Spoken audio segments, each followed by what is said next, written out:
Estimados maestrantes, cuando hablamos de las TIC en la educación, nos referimos a una perspectiva de la enseñanza que es muy diferente a la tradicional.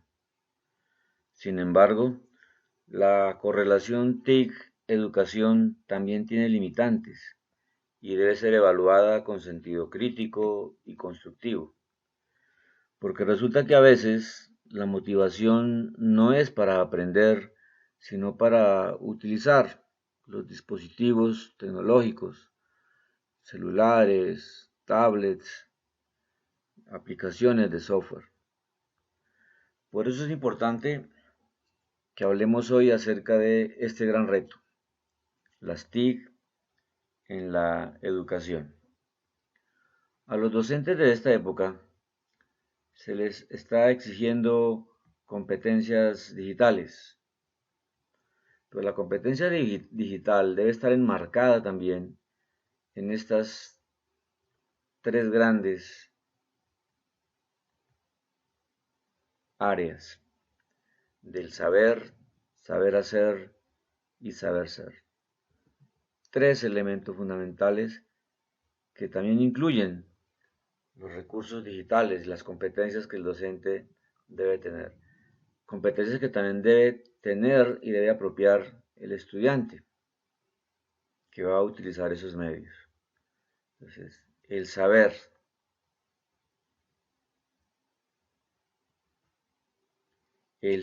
hacer y el saber ser, como esa carta de navegación, como ese norte que no se puede perder en el concepto de lo que es una formación integral.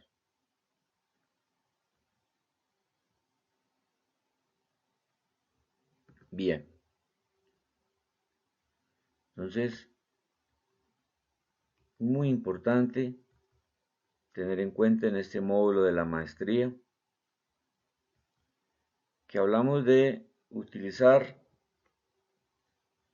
las TIC, las tecnologías de información y comunicación, en los procesos de enseñanza-aprendizaje, en los procesos también de investigación, pero que no deben ser el fin, sino un medio. Son recursos, son medios que también pertenecen a los aspectos metodológicos dentro de esa gran estrategia didáctica que el docente debe diseñar.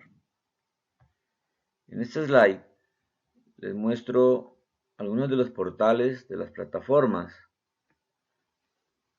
que han sido desarrolladas en varios países latinoamericanos para el uso adecuado y la apropiación de las TIC en la educación. Aquí tenemos varios portales, varias de esas plataformas que han sido creadas para mejorar los procesos educativos en estos diferentes países. ¿Qué tal si iniciamos con esta reflexión? ¿Hacemos uso adecuado de las TIC en el aula? Ustedes y yo, como docentes, ¿estamos utilizando correctamente estas tecnologías de información y comunicación? Es algo típico que sucede en las aulas de clase hoy. Los estudiantes concentrados con sus dispositivos móviles o con sus tablets, accediendo al correo, algunos accediendo a páginas por no concentrarse, por no prestar atención en la clase.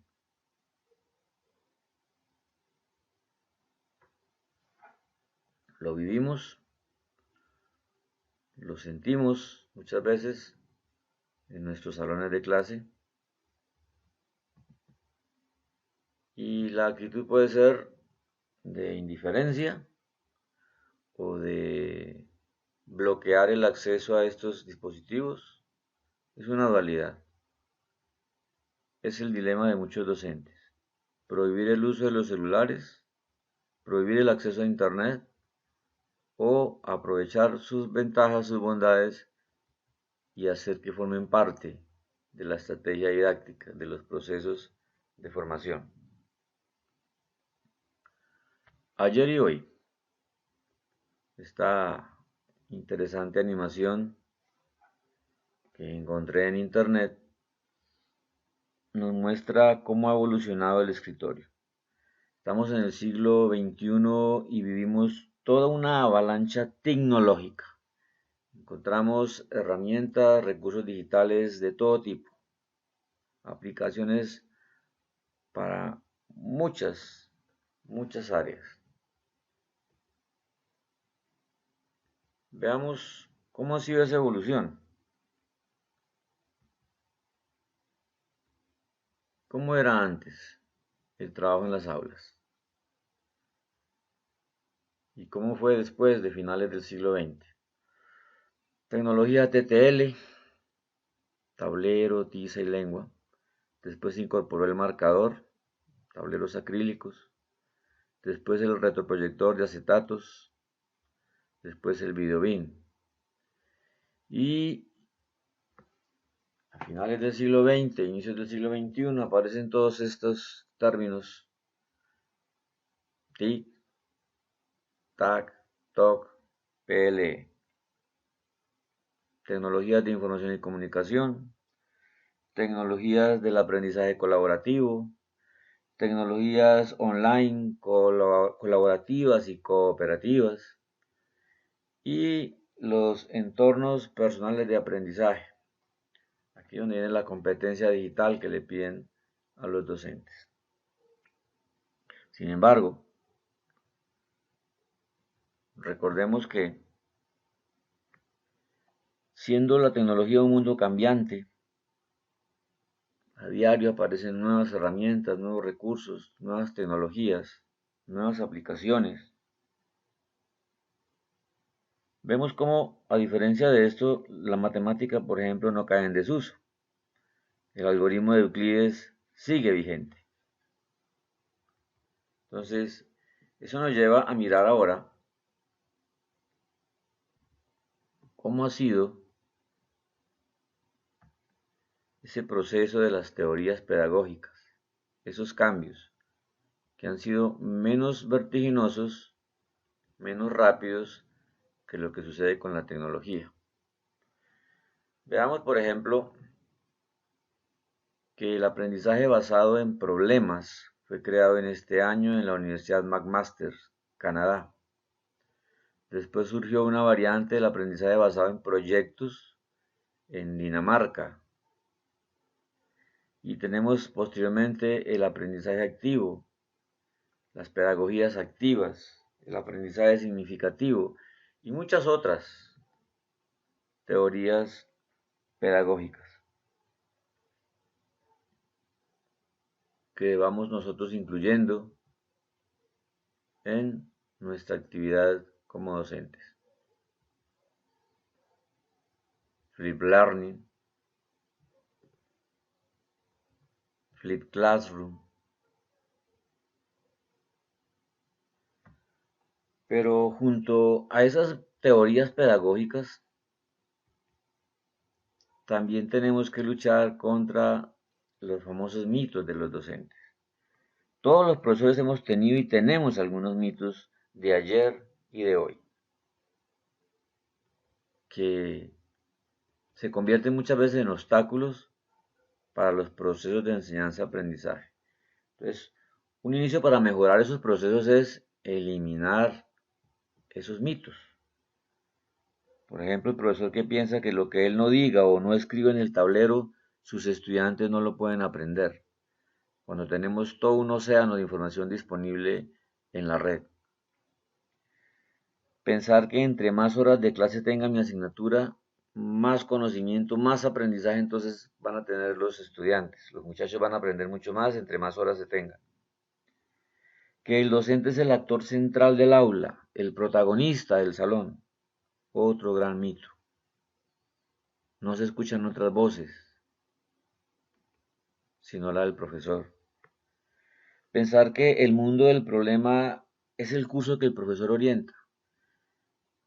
Mi mundo del problema es la asignatura que yo manejo.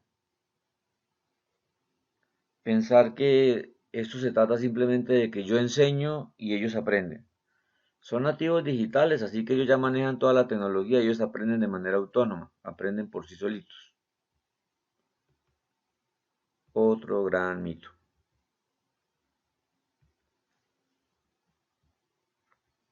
Bien, sobre esto de las nuevas tecnologías, es que aún se escucha ese término. Hay que capacitar a los profesores, hay que darles cursos de capacitación a los docentes sobre las nuevas tecnologías. Pero, ¿de cuáles nuevas tecnologías seguimos hablando? Que muchas veces son cursos instrumentalistas acerca de esto. Blogs, nuevas tecnologías, miren en qué año fueron creados. La Wikipedia, esta plataforma software libre de gestión del aprendizaje, gestión del conocimiento,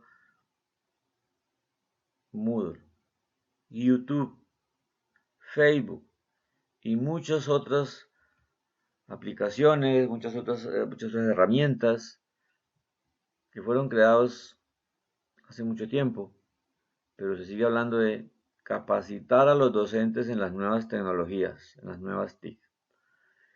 Y complementariamente o junto a la creación de tanta tecnología, entonces también se han creado modelos para la era digital. La IEEE entonces estableció un estándar también para los metadatos. El conectivismo surge en este año, de George Siemens. El Ministerio de Educación también estableció estrategias, programó cursos, seminarios para la creación y el uso de objetos de aprendizaje. Después también pasaron a la producción de recursos educativos digitales abiertos, los REDA. Y tenemos también modelos como Classroom, el aula invertida, Flip Learning, el aprendizaje invertido y muchas otras que han surgido después de esa avalancha tecnológica que hemos mencionado. El asunto es que la calidad educativa no la garantizan todas estas tecnologías. Ni el software ni el hardware hacen la diferencia. Así que tenemos que aprender a valorar más la participación que los contenidos, eliminar el pensamiento guionizado en el aula, ser agentes de cambio. Si como docentes pensamos que el futuro de la educación se basa simplemente en subir contenidos a Moodle, en escanear los documentos que utilizamos tradicionalmente en la clase y subirlos a una plataforma. Si creemos que ese es el futuro de la educación, pues hay que reflexionar, hay que replantearnos esa idea, porque entonces tiene más futuro la semana pasada.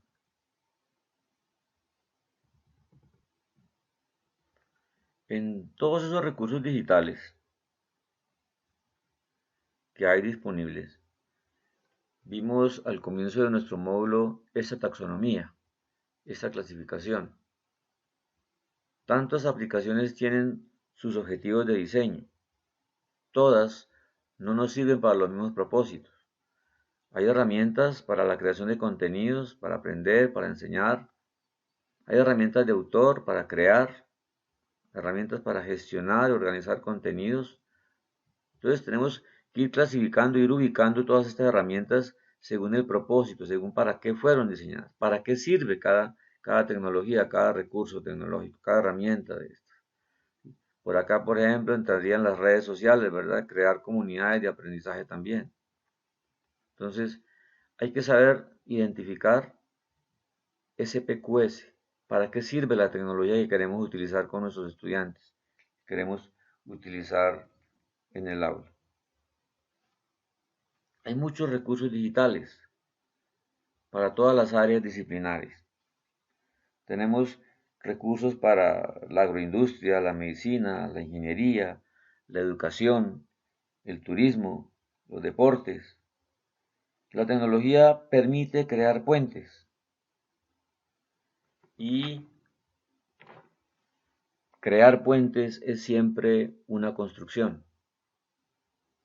Entonces, debemos saber integrar todos estos conceptos.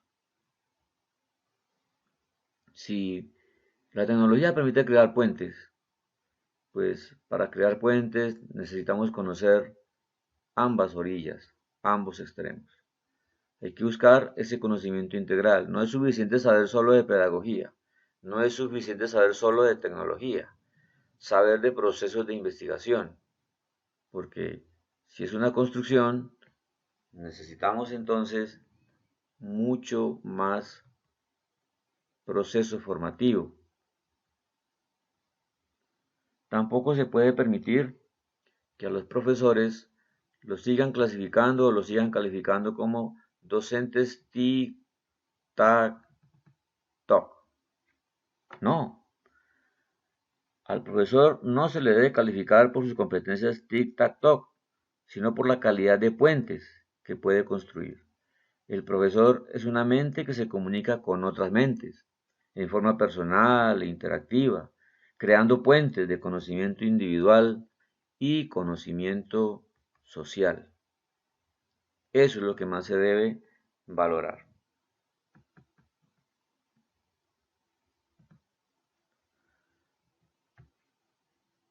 El otro mito de pensar que porque los muchachos son millennials, que nacieron en esta época, entonces ya de manera autónoma son expertos en el manejo de herramientas y con eso es suficiente para que aprendan. Resulta que si los dejamos solos, entonces tendremos dificultades como lo que ustedes observan en esta imagen de humor gráfico. Mala ortografía, baja comprensión de lectura, bajas competencias en lectoescritura, poco pensamiento crítico, poca capacidad o deficiente capacidad de análisis.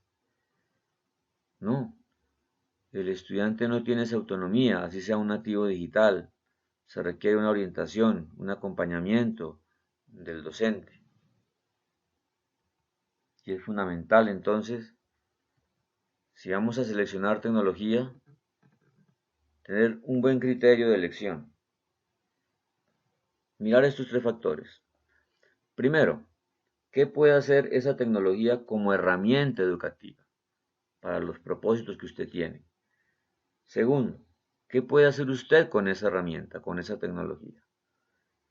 Y tercero, ¿qué pueden hacer los estudiantes con esa tecnología? Sobre el aprendizaje en línea, hay muchas tendencias. Esta pandemia, este distanciamiento social que ha generado el COVID-19, ha promovido, ha brindado un escenario, una oportunidad para el e-learning, mayor educación virtual como estrategia para contrarrestar el contagio de este virus. Entonces acá tenemos esas tendencias que de todas maneras han buscado un aprendizaje colaborativo con los diferentes dispositivos, con diferentes plataformas, con diferentes modos, el Blended Learning, Live Learning, los MOOC, la gamificación, tan importante, que el estudiante pueda aprender jugando, como un elemento motivacional, y muchas otras tendencias que buscan el aprendizaje juntos, tanto el alumno como el docente, aprender haciendo.